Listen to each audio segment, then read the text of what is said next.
दूसरे दिन भोर के समय नदी के तट पर बैठकर एक व्यक्ति बंसी बजाता है। उसकी बांसुरी की मधुर धुन को सुनकर कान्हा उसके पास पहुंचकर बैठ जाते हैं। जब वह बंसी बजा लेता है तब उसका ध्यान कान्हा की ओर जाता है। वह कहता है, अरे छोटे मुखिया, आप यहाँ कब से बैठे हैं? तब कान्हा कहते हैं कि बहुत देर से सुन रहा हूँ तुम्हारी मुरली, कितनी सुंदर बजाते हो। तब वह बंसी बेचने वाला कहता है, आपको अच्छा लगा? कान्हा कहते हैं, हाँ अच्छा लगा। ये मुरली कैसे बोलती है? तब वह व्यक्ति कहता है, ये बोलती नहीं, इसमें राग बजते हैं। अभी मैं जो राग बजा रहा था इसे राग भैरवी कहते हैं। तब कान्हा कहते हैं कि बहुत सुंदर राग है, मुझे भी बजाना सिखा दो। तब वह बंसी बेचने वाला अपनी थैली से एक छोटी सी बांसुरी निकालकर कान्हा को देकर कहता है कि आज की पहली बिक्री आप ही से, ये लीजिए, इससे बजाना सीखिए। पहले आप सरस्वती माँ का ध्यान कर कहें कि हे सरस्वती माँ, इस मुरली में संगीत के सुर भर दो। तब जैसे ही कान्हा माँ सरस्वती का आह्वान करते हैं तो आकाश में सरस्वती माँ ये सुनकर कान्हा को प्रणाम करके कहती है, आज्ञा प्रभु।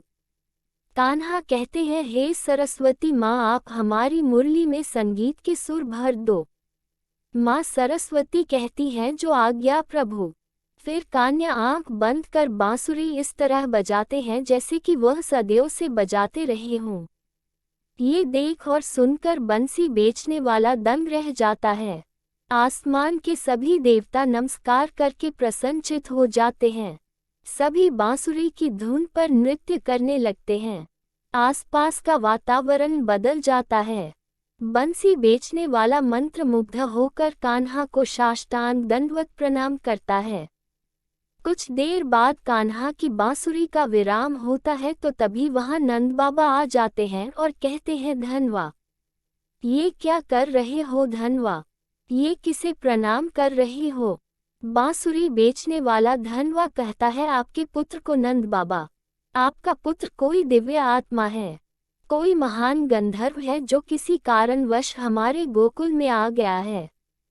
तब नंद बाबा कान्हा के पास बैठते हुए कहते हैं, गंधर्व, ये क्या कह रहे हो? तब धनवा कहता है कि इसने ऐसी मुरली बजाई कि वो हमारी आत्मा को भेद गई। ऐसा चमत्कार आज तक धरती पर नहीं हुआ। नंद बाबा कहते हैं, अच्छा, इसने इतनी सुंदर मुरली बजाई। कान्हा, ये सब तुमने कहाँ से सीखा? तब कान्हा कहते हैं कि यह मैंने नहीं बजाए, इन गुरुजी ने कहा कि आंखें बंद करके माँ सरस्वती से कहो। तब सरस्वती माँ स्वयं ही आकर बांसुरी बजाने लगी। तब नंद बाबा कहते हैं कि हाँ, यही हुआ होगा धनवा। फिर नंद बाबा कान्हा को लेकर वहां से चले जाते हैं। फिर भोजन के दौरान नंद बाबा कहते हैं कि सुना तुमने अपने लल्ला का नया चमत्कार? यशोदा मैया कहती है, अब क्या कर दिया इसने? तब नंद बाबा बताते हैं कि इसने धनवा से एक मुरली ली और जैसे ही इसने मुरली को अपने अधरों से लगाया, मुरली से अपने आप ही राग बजने लगे। तब कान्हा कहते हैं, अपने आप नहीं मैया, मैंने सरस्वती माँ से प्रार्थना की तो वही आकर बजाने लगी। फिर दूसरे दिन भोर को कान्हा यमुना तट पर अकेले ही जाते हैं और तट पर खड़े होकर मुरली से कहते हैं, कितनी प्रतीक्षा के बाद मिली हो, चलो आज राधा को पुकारते हैं। धरती पर जब से आई है दर्शन ही नहीं दिए। फिर वे मुरली बजाने लगते हैं। मुरली की धुन संपूर्ण आकाश में और वातावरण में छा जाती है। तभी दूसरी ओर राधा अपनी माँ से चोटी बंधवा रही होती है तो मुरली की आवाज़ सुनकर वह उठकर जाने लगती है तो माँ उसे रोकती है, अरे कहाँ जा रही है? तब राधा कहती है, वहीं जहाँ से यह मुरली की आवाज़ आ रही है, कोई बुला रहा है मुझको। तब राधा की माँ कहती है, अरे कोई ग्वाला मुरली बजा रहा होगा अपनी गिया को बुलाने के लिए। तब राधा कहती है कि नहीं, वह मुरली तो मेरा नाम लेकर पुकार रही है, राधा राधा राधा। फिर एक सेवक नंद बाबा को आकर बताता है कि बरसाना गांव के मुखिया वृषभानु जी आए हैं। उनके साथ पंचायत के लोग भी आए हैं। यशोदा मैया पूछती है पंचायत के लोग भी क्यों? तब नंद बाबा कहते हैं कि अरे होली आ रही है ना, फाग उत्सव पर चर्चा करने आए होंगे। पिछले साल हमने उनके गांव बरसाना पर आक्रमण किया था।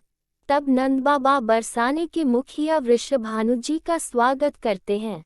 यशोदा मैया सभी के लिए छाछ और माखन लाती हैं।